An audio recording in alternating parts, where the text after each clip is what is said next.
Welcome to General News.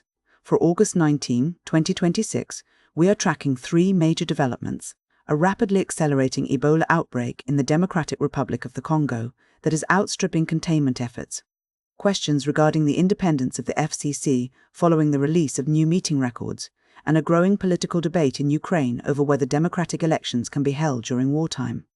In the Democratic Republic of the Congo, health officials are warning of an unprecedented crisis as an Ebola outbreak reaches a critical scale. Government data shows that there are now 5,021 confirmed cases and 2,378 deaths. This outbreak is being driven by the Bundibugyo virus, a strain for which there are currently no approved vaccines or specific medical treatments.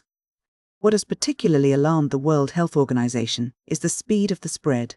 The rate of infection and death is roughly 3 times faster than the deadliest previous outbreaks seen in West Africa.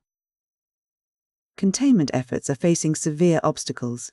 In the Ituri province, response teams are dealing with direct violence, including attacks on medical staff and the destruction of vehicles. Beyond the security risks, the difficulty of the terrain, threats from various rebel groups, and issues with unpaid staff are making it nearly impossible to maintain a consistent presence.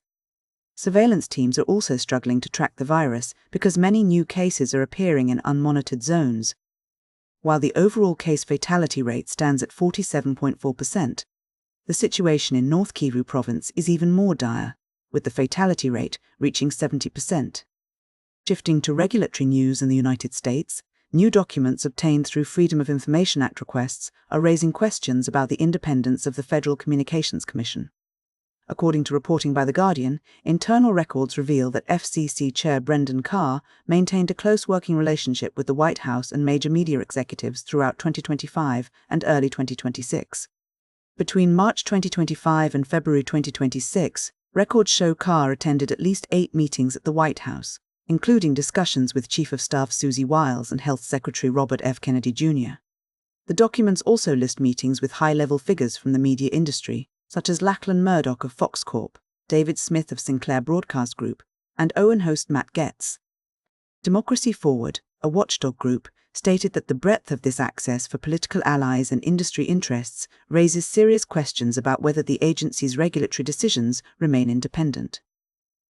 This scrutiny follows a recent FCC order involving ABC, which was issued shortly after Donald Trump publicly called for the network to be punished.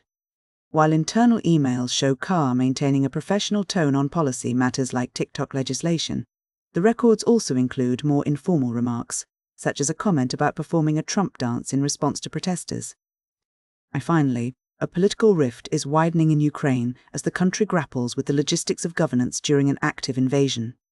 Following his dismissal from the Defense Ministry in mid-July, former Defense Minister Mikhailo Fedorov has called for the creation of a legal mechanism to allow for presidential elections.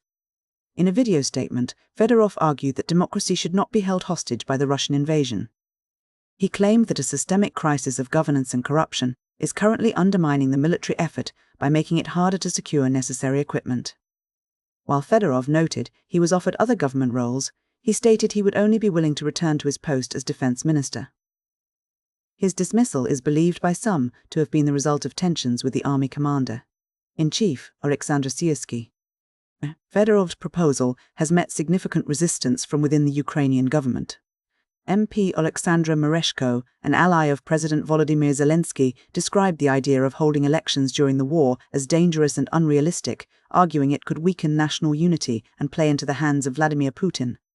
Other officials within the presidential office have dismissed the call as lacking realism, citing the constant threat of missile and drone strikes. As the debate continues, the country faces a profound tension between the need to maintain democratic legitimacy through elections and the necessity of ensuring military stability and national unity while under direct attack.